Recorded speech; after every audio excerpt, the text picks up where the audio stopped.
ہمارے رب نے ہمارے وجود کو ڈیزائن کس طرح کیا ہے۔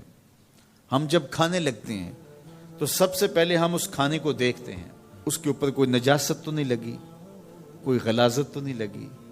پہلے آنکھ اس کو چیک کرتی، اس کے بعد پھر ہاتھ سے ہم لقمہ توڑتے ہیں یا اس چیز کو اٹھاتے ہیں تو ہمارا ہاتھ دیکھتا ہے کہ اس کے اوپر کوئی ایسی سختی تو نہیں ہے کہ جو ہمارے لیے تکلیف کا سبب ہو۔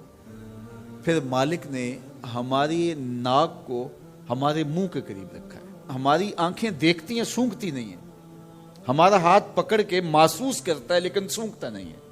اب اس چیز کو ہم اپنے منہ کے قریب لانے لگے تو سب سے پہلے جو ہے وہ اس کو اس سینسر سے گزارا گیا کہ اس کے اندر کوئی معمولی سمیل بھی ہوئی تو یہیں سے چھوڑ دیں گے۔ لائے تھے ہم حلال رزق سے، لیکن پھر بھی ہم نے اس کو آنکھ سے چیک کیا، پھر ہاتھ نے چھوا، پھر سونگا۔ اس کے بعد پھر اب ہم زبان پہ رکھیں گے۔ اب ہمارے رب نے زبان کو 3 حصوں میں تقسیم کیا ہے۔ زبان کی جو نوک ہے اس کے اوپر نمکیات کو چکھنے کے ذائقے رکھے ہیں۔ زبان کا درمیانہ حصہ جو ہے یہ مٹھاس کا احساس کرتا ہے، اور حلق کے قریب جو حصہ ہے یہ کڑواہٹ کا احساس کرتا ہے۔ تو اب اس کو زبان پر رکھ کے چکھا کہ یہ بد ذائقہ تو نہیں ہے۔ اب زبان نے بھی کہہ دیا کہ اس کا ذائقہ بھی ٹھیک ہے۔ اب دانتوں کی چکی میں پیسا کہ اس کے اندر کوئی ایسی چیز تو نہیں ہے کہ جو تمہارے معدے پہ شاق ہو۔ پھر تمہارے حلق سے نیچے اترا۔ وہ رب نہیں چاہتا تمہارے حلق میں ایک لقمہ بھی ایسا جائے جس میں ذائقہ نہ ہو، جس کے اندر بدبو ہو، جس میں تعفن ہو، جس پر کوئی غلاظت ہو اور جو ناپسندیدہ ہو۔ تو ہمارا رب چاہتا ہے تم طیب لو، ستھرا لو، تاکہ تمہارا ظاہر بھی ستھرا ہے، تمہارے وجود کا حصہ بننے والی غذا جو ہے وہ بھی پاک اور ستھری ہو۔ تمہارا رب تمہیں صاف دیکھنا چاہتا ہے، صاف رکھنا چاہتا ہے۔ یہ تمہارے لیے اس رب کی تلقین ہے کہ تم صاف رہو۔ جو کھانے کا وضو ہے وہ ہاتھ دھونا ہے اور کلی کرنا ہے۔ جب تم کھانا کھانے لگو تو ہاتھ دھو لو اور اس کے بعد کلی کرو اور اس کے بعد کھانا شروع کرو، اور کھانے کے بعد پھر دوبارہ کلی کرو۔ اور ہمیں بار بار مسواک کرنے کی تلقین کی گئی۔ مسواک منہ کو صاف کرتی ہے اور رب کو راضی رکھتی ہے۔ میں نے کہا کہ جب بچہ پیدا ہوتا ہے تو اس وقت اس کو غسل دیا جاتا ہے، اور جب جنازہ اٹھتا ہے تو اس سے قبل بھی اس کو غسل دیا جاتا ہے۔ غسل سے کہانی شروع ہو کے غسل پہ ختم ہوتی ہے، اور ادھر صفائی اور ستھرائی کی کہانی یہ ہے کہ جب تک بچہ اپنے دانت صاف کرنے کی اہلیت نہیں رکھتا اتنی دیر تک دانت ہی نہیں اگتے، اس لیے کہ اب یہ صاف نہیں کر پاتا، اور جب وہ صاف کر پائے گا تو پھر دانت اگنا شروع ہوں گے، اور پھر ان دانتوں کو ہر لحاظ سے صاف رکھے، ان کو ستھرا رکھے۔ میرے اور آپ کے آقا و مولا حضور ختم المرتبت صلی اللہ علیہ وآلہ وسلم کا جب آخری وقت آیا اور حضرت اسرائیل علیہ السلام قبض روح کے لیے اجازت طلب کر رہے تھے تو حضور نے فرمایا عائشہ مسواک دو، تو حضور کو مسواک دی گئی۔ نقاہت تھی، کمزوری تھی، اور مسواک سخت تھی، تو حضور نے ارشاد فرمایا عائشہ اس کو چبا کے دو۔ تو ام المومنین سیدہ عائشہ رضی اللہ تعالیٰ عنہ فرماتی ہیں میں خوش قسمت ہوں کہ آخری لمحات میں میرا لعاب اور حضور کا لعاب مل گیا۔ تو انہوں نے چبا کے نرم کر کے حضور کو مسواک دی، اور حضور نے اس آخری وقت میں جب انتہائی نقاہت اور کمزوری تھی مسواک کی کہ میں اپنے رب کے حضور حاضر ہوں۔ تو ہمارے دین نے ہمیں یہ تلقین کی ہے کہ تم اپنے آپ کو بھی صاف رکھو، اپنے وجود کو بھی صاف رکھو، اپنے بالوں کو بھی صاف رکھو، اپنے لباس کو بھی ستھرا رکھو، لیکن پھر اس پہ اکتفا نہیں ہے۔ جہاں تم رہتے ہو اس جگہ کو بھی تم صاف رکھو، اپنے اطراف کے ماحول کو بھی صاف رکھو، اپنے گھر کو بھی صاف رکھو، اور اپنی گلی کو اور اپنے محلے کی صفائی کا اہتمام کرو۔ رات کے اندھیرے میں اپنے گھر کا کوڑا اگر اٹھا کر کے ہم نے ہمسایوں کے گھر کے آگے پھینک دیا تو صاحب ہمسائے نے بھی یہی کیا، اس نے اپنے گھر کا کوڑا رات کے اندھیرے میں ہمارے گھر کے آگے پھینک دیا، اور سارے گلی کے لوگ ایک دوسرے کے گھر کے آگے کوڑا پھینکتے رہے، اور صبح ساری گلی جو تھی وہ کوڑے سے بھری ہوئی تھی، اور وہاں تعفن پیدا ہوا، وہاں بدبو پیدا ہوئی، وہاں مکھیاں اور مچھر پیدا ہوئے جو پلٹ کے ہمارے اوپر آئے۔ مسموم ہوائیں ہماری صحت کو بگاڑ دیتی ہیں، ہواؤں میں غلاظت گھل جاتی ہے، گندگی پھیل جاتی ہے۔ اس لیے ہمیں اس بات کا اہتمام کرنا ہوگا کہ ہم پورے معاشرے کو، پورے ماحول کو جو ہے وہ صاف کرنے کی کوشش میں لگ جانا چاہیے۔ تو میں اور آپ اس پہ غور کریں کہ ہمارے اسلام کا ہمارے نام کیا میسج ہے، کیا پیغام ہے۔ جو اسلام پیدا ہوتے ہی ہماری زندگی کا آغاز غسل سے کرتا ہے، اور پھر زندگی کا اختتام بھی غسل سے ہوتا ہے۔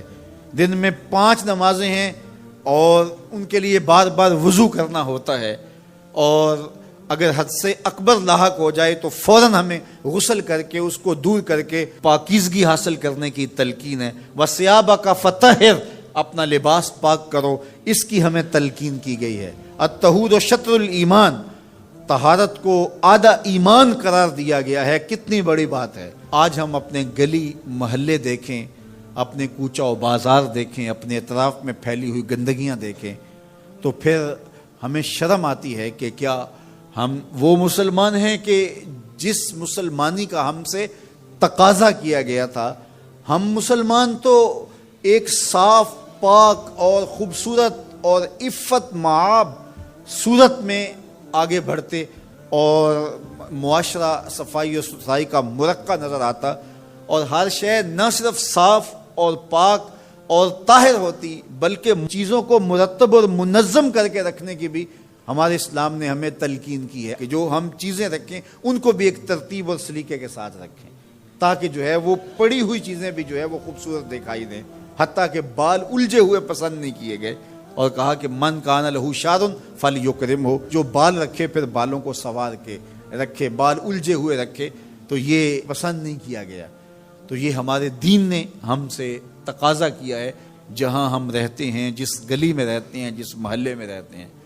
ہم نے یہ دیکھا ہے کہ 10 مرلے کا ایک کنال کا گھر بنگلہ بنایا، اور اس کے اندر اتنا اچھا اہتمام کیا، ایک ایک کونے اور گوشے کو ہم نے سلیقے کے ساتھ بنایا اور خوبصورتی کے ساتھ بنایا، لیکن گھر کے آگے 10 فٹ کی گلی ہے تو وہ گندگی سے اٹی پڑی ہے۔ ہمارے گھر کے سامنے جوہر پانی کا بڑا ہے، اور جس کے اندر گندگی اور غلاظت ہے، اور وہ چھینٹے اڑ کے ہمارے گھر کے اندر ہی گرتے ہیں، اور وہاں پیدا ہونے والی مکھیاں اور مچھر ہمارے گھر کے اندر ہی غلاظت کا جو ہے وہ سبب و ذریعہ بنتے ہیں، اور اس گندگی کے ماحول سے ہوا بھی مسموم ہوتی ہے جو بیماریاں پھیلاتی ہے، اور اس سے جو ہے وہ ہم خود متاثر ہوتے ہیں۔ لیکن ہم سمجھتے ہیں کہ یہ 10 مرلے کی جگہ، یہ ایک کنال کا ٹکڑا تو ہمارا ہے، یہ ہماری ذمہ داری ہے۔ 5-5 فٹ گلی آتی ہے تو گلی کے 10 لوگ مل کر کے جو ہے کیا وہ اپنی گلی کی صفائی کا اہتمام اور انتظام نہیں کر سکتے؟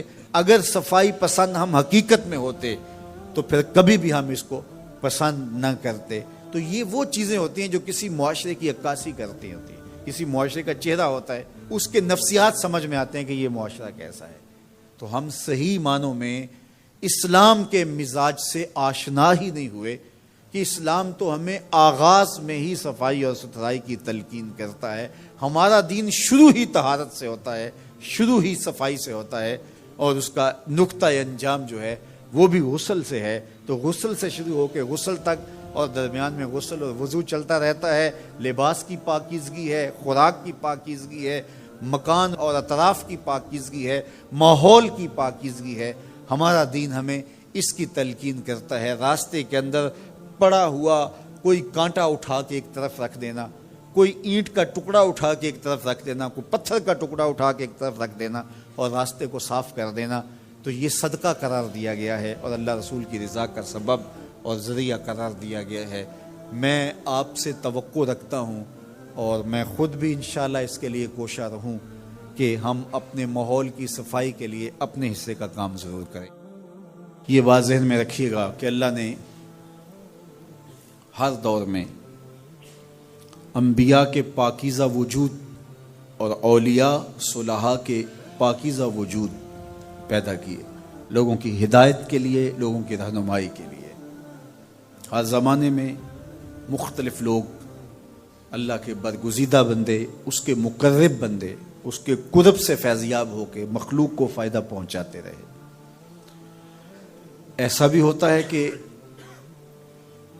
ایک چیز جس کی مارکیٹ میں ڈیمانڈ ہو تو اس کا 2 نمبر بھی دستیاب ہو جاتا ہے، تو اس کا یہ مطلب نہیں ہے کہ حقیقت کا انکار کر دیا جائے۔ آج لوگ بہت دھڑلے کے ساتھ ولایت کا، اولیاء کا انکار کر دیتے ہیں، اور اس کی مثال ان لوگوں پہ انگلی رکھتے ہیں جنہوں نے دکانیں کھولی ہیں اور طریقت کے نام پر دھبا ہیں اور داغ ہیں، مکر و فریب اور دجل و تلبیسات کے پلندے اور لوگوں کے جذبات سے کھیلنے والے اور لوگوں کے عقیدتوں کو سمیٹ کر کے اس کا دھندا کرنے والے لوگ اگرچہ موجود ہیں اور ہر دور میں موجود رہے ہیں، تو اس کا یہ مطلب نہیں ہے کہ حقیقت مفقود ہے۔ اگر کوئی جھوٹا مدعی نبوت ہو اور مختلف ادوار میں ہوئے بھی، تو کیا نبوت کی حقیقت کا انکار کر دیا جائے گا؟ تو جب جھوٹے مدعیان نبوت کی وجہ سے نبوت کی حقیقت کا انکار نہیں ہو سکتا، تو جھوٹے مدعیان ولایت کی وجہ سے ولایت کا بھی انکار نہیں ہو سکتا۔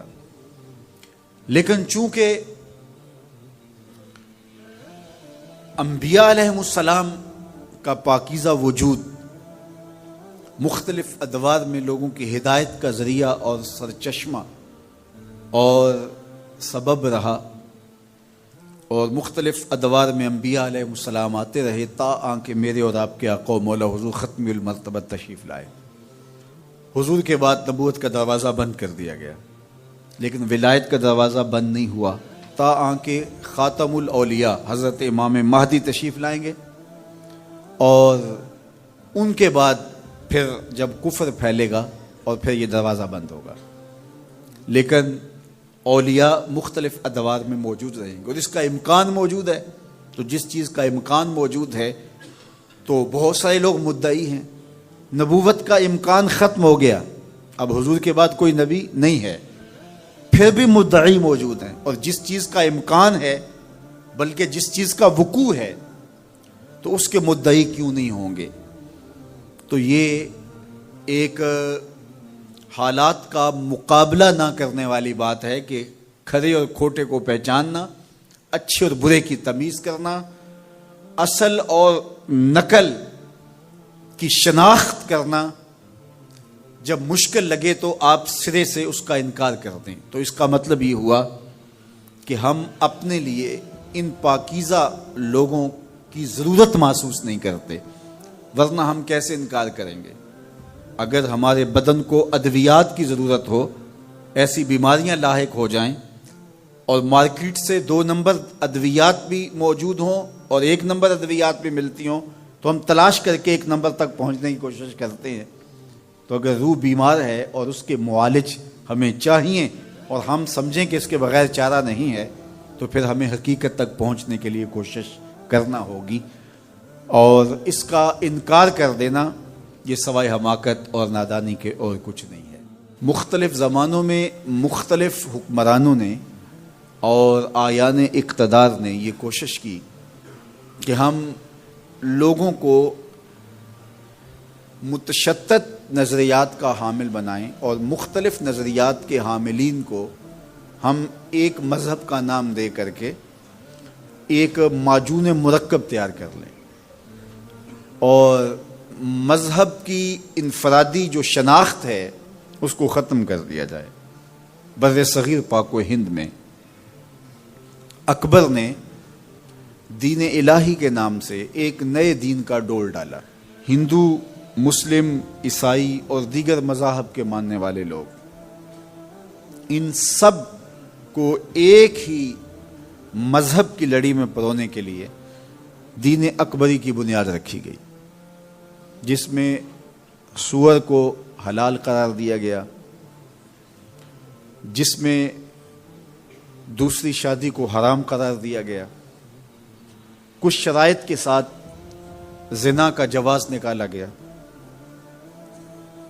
گائے کے ذبیحے کی حرمت رکھی گئی، اور بہت ساری چیزیں انہوں نے شراب کی حلت کو رواج دیا اور اس کی مخالفت کرنے والے کے لیے سخت سزائیں مقرر کی۔ اور اس کا یہ خیال تھا کہ میں بادشاہ وقت ہوں، اور اس وقت اس کا طوطی بولتا تھا، اور بہت بڑی شہنشاہی اور راجدھانی کا وہ مالک تھا، تو کسی کو اس کے احکام سے سرے منہ انحراف کی جرت نہیں تھی۔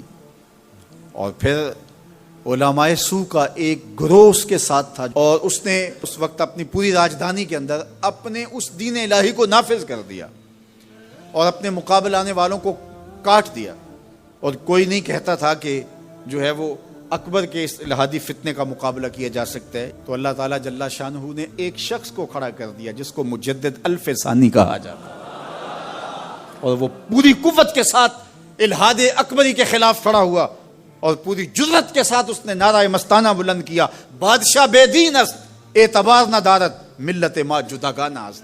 بادشاہ بے دین ہے، اس کا کوئی اعتبار نہیں، محمد عربی کے دین کی اپنی الگ شناخت ہے۔ پوری قوت کے ساتھ کھڑے ہوئے، مقابلہ کرتے رہے۔ شیخ کو گوالیار کے قلعے کے اندر بند کر دیتا ہے، لیکن شیخ وہاں ہی تبلیغ دین کا کام شروع کر دیتے ہیں۔ ہمیں سجدے سے غرض ہے، جو یہاں نہیں تو وہاں سے۔ اور پھر کیا ہوا کہ وہ جہانگیر جو اپنے باپ کے اس مشن کو لے کے آگے چلنے کے لیے پورے عزم کے ساتھ کمر بستہ تھا، وہ اپنے دور میں ہی اس دین الہی کے خاتمے کا اعلان کرتا ہے۔ اب سلسلہ چلتا رہا، جب یہاں انگریز آ گئے اور انہوں نے ان پر تسلط جما لیا، تو اس وقت انگریز کو یہاں سے نکالنے کے لیے، ان کے انخلا کے لیے جو کوششیں کی گئی، اس میں بھی پھر وہی مزاج لایا گیا، اور اینگلو انڈین علماء نے نہرو کے ساتھ کھڑے ہو کر کے، گاندھی کے ساتھ کھڑے ہو کر کے یہی نعرہ لگایا، ہندو مسلم سکھ عیسائی آپس میں سب بھائی بھائی۔ وہ جو نعرہ اس نے لگایا تھا اکبر نے، وہی نعرہ یہاں لگایا گیا۔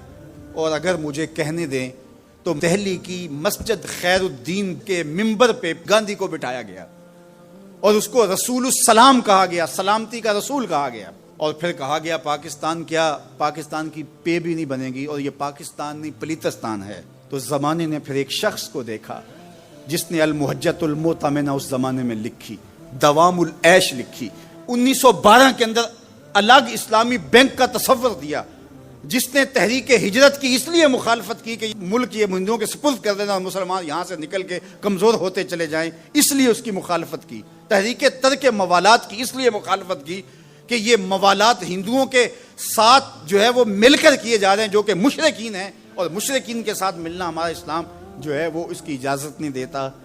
زمانہ اس شخص کا نام ڈھونڈے تو اس کا نام امام احمد رضا خان فاضل بریلوی۔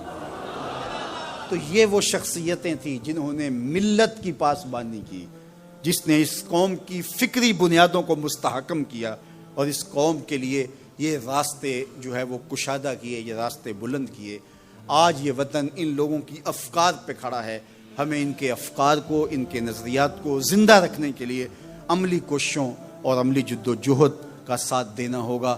کائنات کے ہر گوشے میں، ہر کونے میں اپنے اپنے انداز سے اہل محبت حضور کے ذکر کی مجالس منعقد کر رہے ہیں۔ میرے امام نے کہا تھا، کان جدھر لگائیے تیری ہی داستاں ہے۔ سو آج میں اور آپ بھی اسی سعادت سے بہرہ ور ہو رہے ہیں۔ حضور کا ذکر میٹھا بھی ہے، دل آویز بھی۔ میرے شہر کے ایک پنجابی شاعر نے کیا خوب کہا، تینوں سینے دی میں ٹھنڈ آکھاں، تینوں سینے دی میں ٹھنڈ آکھاں، شہد گلاب تے کھنڈ آکھاں۔ یہ پروفیسر انور مسعود صاحب ہیں تو مزاحیہ شاعر، لیکن جب نعت لکھنے پہ آئے تو قلم توڑ دیا۔ ان کا نام لبوں پر آئے، میٹھا میٹھا منہ ہو جائے، ان کے بول بہاروں جیسے اور اصحاب ستاروں جیسے، ان سا پیارا اور نہ کوئی، ان سے بچھڑ کے لکڑی روئی، جب وہ سیر کو جایا کرتے سر پہ بادل سایا کرتے۔ حضور کے تذکرہ دل نواز سے ہمیں جہاں راحت پہنچتی ہے، وہاں دلوں کے اندھیرے چھٹتے ہیں۔ اور ذکر محبوب قرب محبوب کا سبب ہے. آپ جس کا ذکر کرتے ہیں اس کی قربت آپ کو نصیب ہوتی چلی جاتی ہے. اور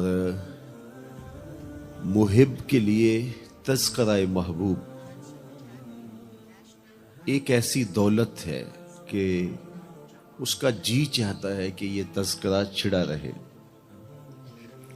عائد ذکر نعمان لنا فإن ذکرہ والمسک ما کررتہ یتزوع. امام شافعی علیہ رحمہ نے کہا میرے ممدوح کی باتیں چھیڑو، ان کا تذکرہ ایسی کستوری ہے تم جو سے چھیڑتے جاؤ گے خوشبو پھیلتی چلی جائے گی. کستوری کا مزاج آپ جانتے ہیں، جو رگڑتے ہیں اتنی ہی خوشبو پھیلتی ہے. تو حضور کا تذکرہ کستوری سے بڑھ کر کوئی چیز ہے، خوشبوؤں سے بڑھ کر کوئی شے ہے.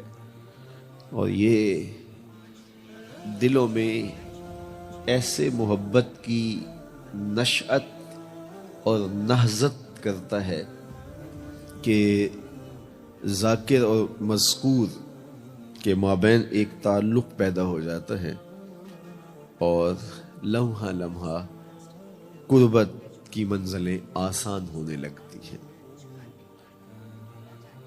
حضور کا ذکر تذکرہ شوق کو مہمیز لگاتا ہے اور پھر انسان جس سے محبت کرتا ہے اس کی اطاعت، اس کی فرما برداری کی طرف آتا ہے. اور محبت کی فراوانی محبوب کی منشا کو جاننے کا فن سیکھ لیتی ہے. ایک تو ہوتا ہے محبوب کوئی حکم دے اور اس حکم کو مانا جائے، یہ بھی بہت بڑی بات ہے. لیکن جب محبت فراواں ہوتی ہے تو محبت ایک اپنا جہاں رکھتی ہے، محبت کی ایک اپنی سمجھ ہوتی ہے، محبت کا ایک اپنا وجدان ہوتا ہے، اپنی کیفیت ہوتی ہے. محبت جان لیتی ہے کہ میرے محبوب کی مرضی کیا ہے، میرے محبوب کی منشا کیا ہے. پھر محبوب کو حکم دینے کی ضرورت نہیں ہوتی. محب محبوب کی محبت کے سانچے میں خود بخود ڈھل جاتا ہے. اللہ ہم سب کو حضور کے بتائے ہوئے طریقے کے مطابق چلنے کی توفیق دے. ایسی زندگی بنے کہ ہم دور سے محمدی پہچانے جائیں، دور سے مصطفی پہچانے جائیں، حضور کے غلام ہونے کی صورت میں پہچانے جائیں. اللہ آپ کو سلامت رکھے، اپنی امان میں رکھے. اقبال کے سارے کلام کا رس نچوڑے تو جوس یہ نکلتا ہے کہ محمد سے وفا تو نے تو ہم تیرے ہیں، یہ جہاں چیز ہے کیا لوح و قلم تیرے. آئیے کتاب رحمت کو سیکھنے کی غرض سے آپ کی چوکھٹ پہ آیا ہوں. کہا تم میرے ساتھ صبر نہیں کر پاؤ گے، معاملے مشکل ہیں، سفر دشوار ہے، منزل کٹھن ہے، اور میرے معاملات ایسے ہیں کہ تم اعتراض کرو گے اس کے بغیر تم رہ نہیں سکتے. حضرت موسیٰ علیہ السلام نے کہا اگر اللہ نے چاہا تو آپ دیکھیں گے میں صبر کروں گا اور آپ کے کسی حکم کی، کسی کام کی میں نافرمانی نہیں کروں گا، کسی کام کا انکار نہیں کروں گا. کہا کہ اچھا شرط یہ ہے کہ جو میں کروں اس پر تم اعتراض نہیں کرو گے، سوال نہیں کرو گے، یہاں تک کہ میں خود ہی نہ بتاؤں. تو کہا کہ یہ شرط ٹھہری، میں کوئی بات نہیں کروں گا. فانطلقا، دونوں چل پڑے. دریا کے پار جانا تھا. جو کشتی کا مالک تھا، کشتی بان تھا، وہ حضرت خضر علیہ السلام کو جانتا تھا تو اس نے کرایہ بھی نہیں لیا. لیکن جب کشتی پر سوار ہوئے تو عصا مار کے حضرت خضر علیہ السلام نے کشتی کا ایک پھٹا توڑ دیا. تو بے ساختہ حضرت موسیٰ علیہ السلام نے کہا آپ نے پھٹا توڑ دیا، یہ سارے ڈوب جائے. کہا میں نے کہا تھا نا تم میرے کاموں پہ صبر نہیں کر پاؤ گے. تو حضرت موسیٰ کو یاد آیا، کہا میں بھول گیا تھا، اس پر مواخذہ نہ کیجیے. پھر دونوں چل پڑے. بچے کھیل رہے تھے، ایک خوبصورت لڑکا وہ بھی بچوں میں کھیل رہا تھا. حضرت خضر آگے بڑھے اور اس کی گردن مروڑ دی، اس کو قتل کر دیا. صاحب شریعت تھے حضرت موسیٰ علیہ السلام، نہ رہ سکے، پھر بول پڑے. ایک جان کو بغیر کسی جان کے بدلے میں قتل کر دیا. اس نے گوایا کیا تھا ہمارا؟ آپ نے بہت ہی جو ہے وہ غلط کام کیا، یہ کام اچھا نہیں کیا آپ نے. کہا میں نے کہا نہیں تھا کہ تم میرے ساتھ صبر نہیں کر پاؤ گے. کہا ایک موقع اور دے دیجئے، اب اگر میں نے کوئی اعتراض اٹھایا تو پھر دوبارہ مجھے آپ اپنی صحبت میں نہ رکھیے، عذر تمام ہو جائے گا، پھر دونوں چل پڑے۔ یہاں تک کہ ایک بستی میں دونوں آئے تو آپ نے بستی والوں سے کہا کہ ہم مہمان ہیں، آپ ہماری مہمان نوازی کیجیے، کھانا کھلائیے۔ تو انہوں نے انکار کر دیا، کہا کہ ہم تو آپ کو بلایا نہیں ہے، آپ خود آئے ہیں، آپ اپنے کھانے کا خود انتظام کیجیے۔ گزر رہے تھے گلی سے تو ایک دیوار گرنا چاہ رہی تھی، تو جلدی سے اس دیوار کو مرمت کر دیا۔ کہا حضرت ہم اگر چاہتے تو اس پہ اجر لے سکتے تھے، انہوں نے ہمیں کھانا تک نہیں دیا اور ہم ان کی دیواریں سیدھی کر رہے ہیں۔ کہا اب تمہاری میری جدائی ہو گئی، تم نے یہ بھی اعتراض کر دیا۔ تو انہیں یاد آیا کہ وہ یہ بھی اعتراض ہو گیا، اب میں تمہیں بتاتا ہوں کہ یہ 3 کام میں نے کیوں کیے۔ اللہ اکبر۔ اب سنیے، قرآن ہمیں بتاتا ہے کہ ظاہری علم بھی ہوتا ہے لیکن کوئی باطنی علم بھی ہوتا ہے۔ کہا وہ پہلی بات کشتی والی سنو، یہ 2 مسکین بچوں کی کشتی تھی، ان کے گھر کا چولہا اس کی کمائی سے جلتا تھا۔ دریا کنارے کنارے ایک ظالم بادشاہ رہا تھا جو لوگوں کی کشتیاں چھین رہا تھا، ہم نے تھوڑا سا عیب لگا دیا، وہ ٹوٹی کشتی چھوڑ کے چلا گیا۔ اب وہ تھوڑے سے پیسے لگا کے کشتی مرمت کرا لیں گے، گھر کا چولہا جلتا رہے گا، بتاؤ اچھا کیا یا برا کیا؟ کہا رہی بات اس بچے کی جس کو ہم نے قتل کیا، اس کے ماں باپ مومن تھے، نیک تھے، صالح تھے، بچے نے بڑا ہو کے بہت برا ہونا تھا، ہم نے اس کو قتل کر دیا، اللہ اس کے بدلے ان کو بہتر اولاد دے گا۔ علماء تفسیر نے لکھا ہے اس بچے کے بدلے میں اللہ نے ان والدین کو ایک بیٹی عطا کی جس کی نسل سے 70 نبی پیدا ہوئے۔ دیوار کی کہانی بھی سن لیجئے، یہ شہر کے 2 یتیم بچوں کی دیوار تھی اور اس کے نیچے ان کا خزانہ تھا اور ان کا باپ بڑا نیک تھا۔ خزانہ دیوار کے نیچے ہے، دیوار گرنا چاہ رہی ہے، کسی معمولی دھکے سے گر جاتی۔ 2 ہی صورتیں تھیں، یا وہ بچے خود اپنا خزانہ اٹھا لیتے یا لوگ اٹھا کے لے جاتے۔ لوگ اٹھا کے لے جاتے پھر بھی ہاتھ میں کچھ نہ آیا، اور اگر وہ خود اٹھا لیتے تو بچے ہیں، بچپنے کی وجہ سے وہ اس کو اڑا دیتے۔ تو ہم نے اس کے اوپر دیوار کھڑی کر دی، جب تک وہ اس قابل نہیں ہو جاتے کہ یہ خزانہ نکال کے اس کو صحیح مصرف پہ لگا سکیں، اتنی دیر تک دیوار گرے گی نہیں۔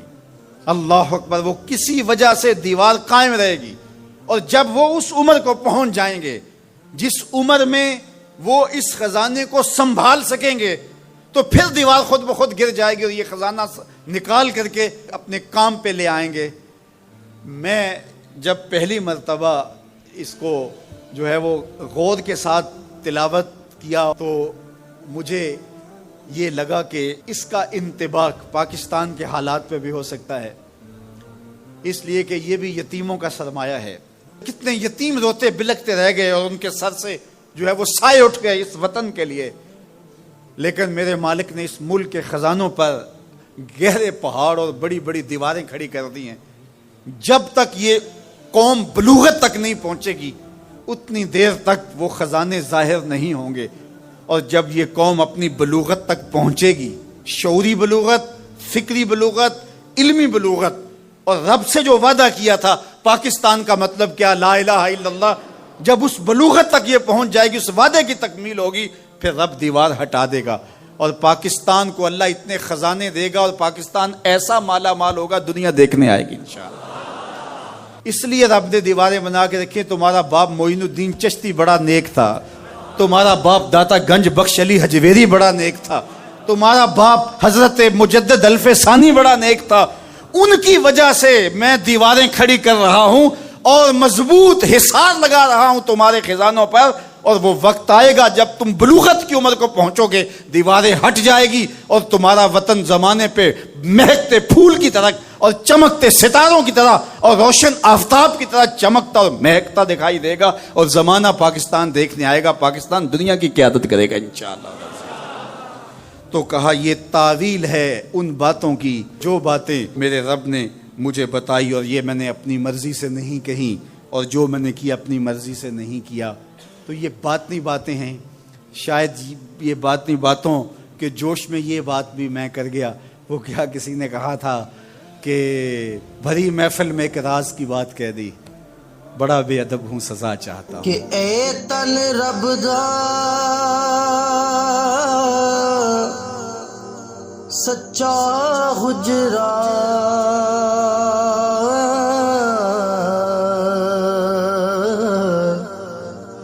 تے کھڑیا با